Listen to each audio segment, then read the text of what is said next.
பார்த்தவங்களுக்கு போர் அடிக்கும்.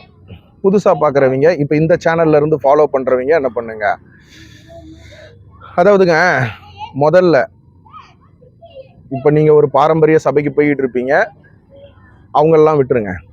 இந்த புதிதாக ரட்சிக்கப்பட்டவர்கள், நான் இயேசு கிறிஸ்துவை என்ன பண்ணிட்டேன், சொந்த ரட்சகராக அறிஞ்சிக்கிட்டேன், அப்போது நம்ம ஒரு சர்ச்சுக்கு போனோம் அப்படின்னா எந்த மாதிரி சபைகளை செலக்ட் பண்ணுறது அப்படின்னு பார்த்தீங்கன்னா ரொம்ப சிம்பிள். எல்லாருக்கிட்டையும் மொபைல் இருக்குல்ல, இப்போ மொபைலில் தானே பார்த்துக்கிட்டு இருக்கீங்க.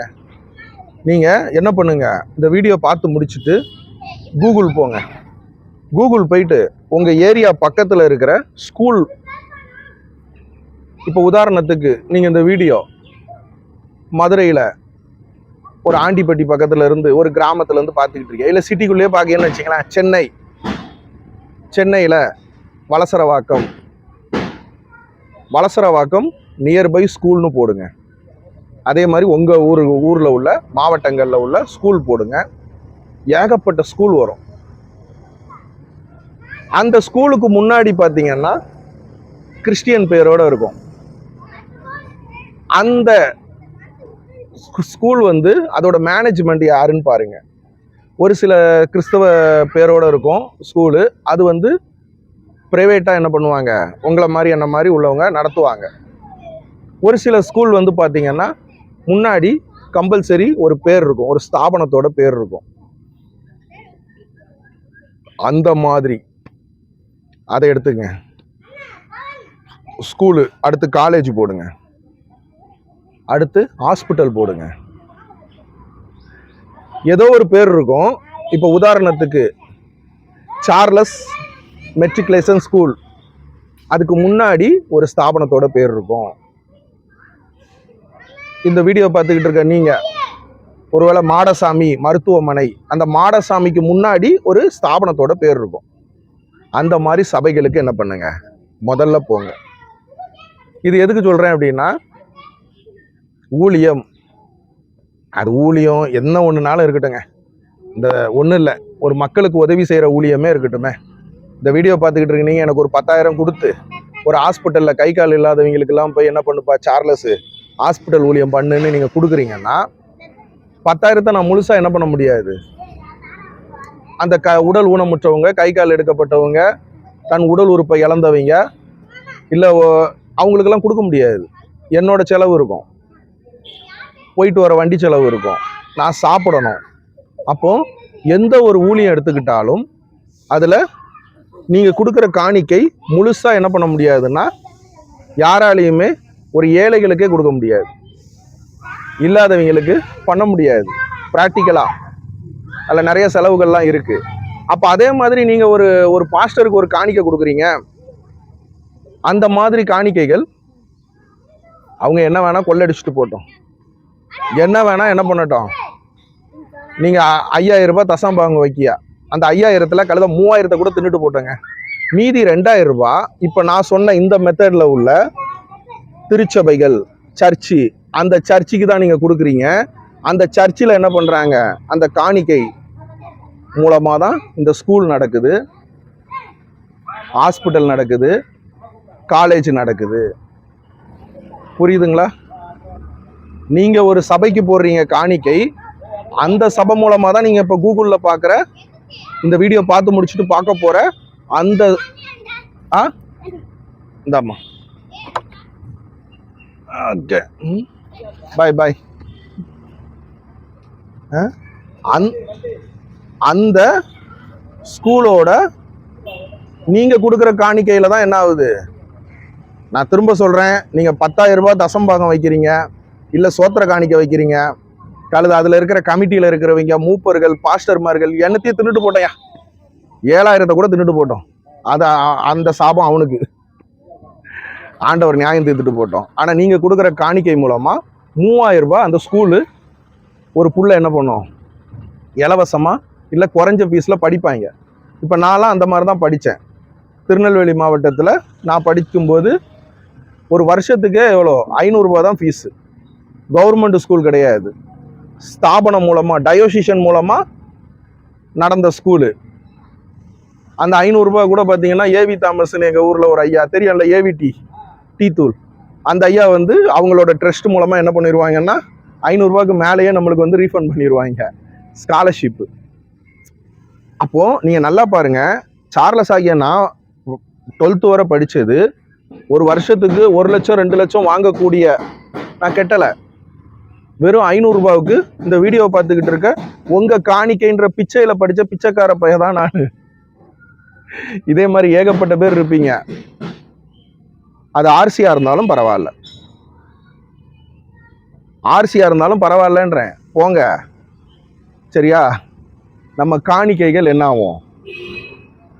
அங்கேயும் அடுத்தவன் மண்டாடிக்கு போகும், அவ்வளோவா போவாது. ஏன்னா பாஸ்டர்களுக்கு சேல்ரி, பாஸ்டர்களுக்கு சம்பளம் தான். அப்போ அந்த சம்பளத்தில் இருந்து தான் அவர் வேணால் அடுத்தவன் மண்டாட்டியை கரெக்ட் பண்ணி என்ன பண்ணணும், அவங்களோட மஜாவாக இருக்கிறது, அவங்களுக்கு செலவு பண்ணுறது பண்ண முடியுமே தவிர உங்கள் காணிக்கை பணம் மொத்தமே ஒரு விபச்சார விடுதிக்கு போகாது. வேணா என்ன, பிஷப் ஐயா வயசானவராக இருப்பார், மசாஜ் பண்ணுறதுக்கு ஆள் வருவாங்க, வீட்டுக்கு வந்து மசாஜ் பண்ணி விடுவாங்க. கழுத வயசான காலத்தில் என்ன பண்ணட்டும், மசாஜ் பண்ணிட்டு போட்டோம், அதுக்கு வவுச்சர் எழுதுவார். இதர செலவுகள் சர்ச்சில் எழுதுவாங்க, இதர செலவுகள் அப்படின்ட்டு, அந்த மாதிரி எழுதிட்டு போட்டோம். அந்த மாதிரி சபைகளுக்கு என்ன பண்ணுங்க, போங்க. ஆனால் அந்த மாதிரி சபைகளில் வந்து உங்களுக்கு எப்படி இருக்கும்னு கேட்டிங்கன்னா, வார்த்தையினால் கட்டப்பட்ட சபைகளாக இருக்கும். ஆதியிலே வார்த்தை இருந்தது, அந்த வார்த்தை தேவனாக இருந்தது, வார்த்தைக்கு வல்லமை. அந்த மாதிரி திருச்சபைகள். உங்கள் பெண்களுக்கு பாதுகாப்பு இருக்கும், உங்கள் மனைவிமார்களுக்கு பாதுகாப்பு இருக்கும், உங்கள் பிள்ளைகளுக்கு பாதுகாப்பு இருக்கும். நாளைக்கு ஏதாவது ஒரு பிரச்சனை நடந்தாலும் நீங்கள் என்ன பண்ணலாம், நீங்கள் தான் அந்த சபையில் கமிட்டியில் இருப்பீங்க, நீங்கள் தான் மூப்பர்களாக இருப்பீங்க. பாஸ்டரை தூக்கி போட்டு மிதிக்கலாம், அவருக்கு வேலை இல்லாமல் பண்ணலாம், பிச்சை எடுக்க விடலாம் அந்த பாஸ்டர்மார்களை.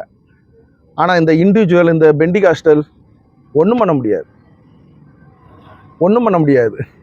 நம்ம வீட்டு பிள்ளையில அவர் கை வச்சிட்டாருன்னா கூட, கழுத கை வைக்கிறான் வைக்கலை, அதாவது எப்படி சொல்கிறது, நம்ம கொடுக்குற காணிக்கை ஆண்டவர் இயேசு கிறிஸ்து கிட்ட போய் சேரணும்.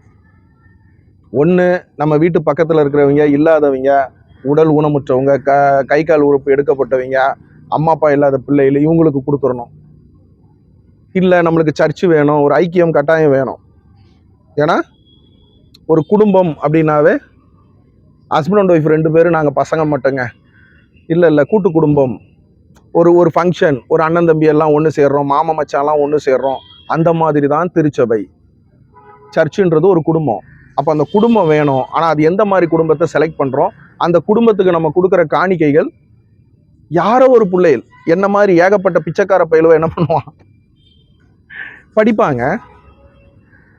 நான் திருநெல்வேலி மாவட்டத்தில் நான் படிக்கும்போது ஓப்பனாக சொல்கிறேன், இந்த வீடியோ பார்த்துக்கிட்டு இருக்க யாரோ ஒருத்தர், நீங்கள் அந்த மாதிரி திருச்சபைகளுக்கு கொடுத்த காணிக்கையில் தான் சார்லஸ் ஆகிய நான் படிச்சிருக்கேன்.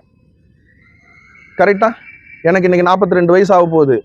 அப்போது நீங்கள் அந்த டைமில் நல்லா சம்பாதிச்சவங்க, 60,000 ரூபாய், இப்போ 60 வயசு இருக்கும் உங்களுக்கு, 60-70 வயசு, உங்கள் காணிக்கைன்ற பிச்சையில் தான் படிச்சிருக்கேன். என்ன மாதிரி எத்தனை பேர், எத்தனை மாணவர்கள், எத்தனை இளைஞர்கள், காலேஜ் இலவசமாக நடக்குது, இல்லை கம்மி காசில். நீங்கள் நிறைய ஊர்களுக்கு போங்க, எத்தனை ஹாஸ்பிட்டல் ஏகப்பட்ட. எங்கள் ஊருக்குள்ள இம்மானுவேல் மருத்துவமனைன்னு இருக்கு, டயோசிஷன் மூலமாக நடந்துக்கிட்டு இருக்கு. எங்கள் பாட்டி இன்னமும் என்ன பண்ணிட்டு இருக்காங்க, அங்கே தான் போய் ஊசி குத்த போவாங்க. எத்தனை கிராமங்கள்ல இருந்து வராங்க தெரியுமா? அடுத்த வேலை சாப்பாட்டுக்கு வழி இல்லாதவங்க, ஆடு மேய்ச்சிக்கிட்டு இருப்பாங்க, கொல்லாம்பழம் திருக்கிட்டு இருப்பாங்க. 100 நாள் வேலை திட்டம், 100 நாள்னா ஒரு வருஷத்துக்கே 100 நாள் தான் வேலை. அதுக்கு கூட போக முடியாதவங்க, கிராமத்து மக்கள் அந்த மாதிரி மருத்துவமனையில் போய் என்ன பண்றாங்க, ஓசியில பேராசிட்டமால் மாத்திரை. உங்களோட காணிக்கை, இந்த வீடியோ பார்த்துக்கிட்டு இருக்க உங்க காணிக்கை. அப்போ உங்களுக்கு சபையும் கிடைச்சிருது, ஒரு திருச்சபைன்ற ஒரு குடும்பமும் கிடைச்சிருது. உங்க காணிக்கை பணங்களும் என்ன ஆகல, வீணடிக்கப்படலை. அந்த மாதிரி சபைகளுக்கு என்ன பண்ணுங்க, போங்க. இன்னும் நிறைய டிப்ஸ் இருக்கு, நான் அடுத்தடுத்த வீடியோக்கள்ல என்ன பண்றேன் சொல்றேன். இந்த சும்மா இந்த அமாவாசை நைட்டு கூட்டம் நடத்துறேன், ஆடுறான் குதிக்கான் பப்பு ஷோ மாதிரி, அது ஒரு என்டர்டைன்மெண்ட்டாக என்ன பண்ணுங்க, போயிட்டு மனைவிகள் ஜாக்கிரதை. சரியா? நம்ம கொடுக்குற காணிக்கை யாரோ ஒருத்தர், இப்போ நான் சாட்சி சொல்கிறேன்ல, இந்த வீடியோ பார்த்துக்கிட்டு இருக்க 70 வயசு அம்மா, அக்கா, அண்ணன், ஐயாமார்கள், உங்களோட காணிக்கன்ற பிச்சையில படிச்சவங்கள சார்லஸ் ஐயனா, இதுதான் உங்களுக்கான ஆசீர்வாதம். சரியா? ஓகே, இந்த வீடியோ பார்த்துக்கிட்டு இருக்கவங்களாம் என்ன பண்ணுங்க,